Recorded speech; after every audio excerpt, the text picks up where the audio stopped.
The Six Broken Places became a part of the language and the values of Grace Church a couple of decades ago when I was trying to, in a sermon series, explain to the congregation what the kingdom of God would look like when Jesus says that your kingdom come, your will be done. He told us to pray. Well, what would it look like? Or as Barry describes it, what would the new Eden look like if it was evidenced?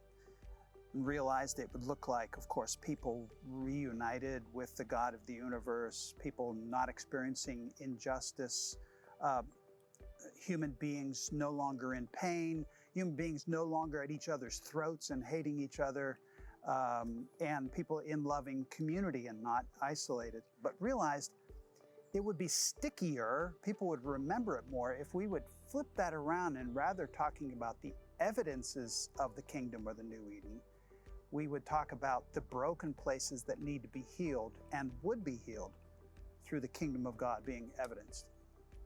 And so those six broken places ended up being 5 of them directed at human beings. No, people no longer alienated from the God of the universe. People no longer experiencing injustices like poverty and human trafficking and others. People no longer at each other's throats and hating each other. People no longer experiencing pain, and people no longer experiencing isolation. Those were 5 of the 6 broken places, but I realized the bookend of the scriptures are a beautiful creation. One that God said early on was very good. When God says something's very good, you should pay attention to that. That book ended in Genesis, Revelation, a beautiful creation. Then I also realized that the entire narrative, including the words of Jesus, are just saturated with references to God's creation.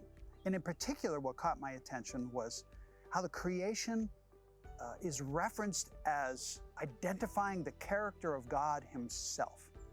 And how I love the passages where creation itself, the animal kingdom, and everything, including the stars and the mountains, are all praising God. And so I believe that that needed to be a broken place. The decay of this planet and creation needed to be a broken place that we would focus our attention to and bring healing to as evidence that the new Eden is among us.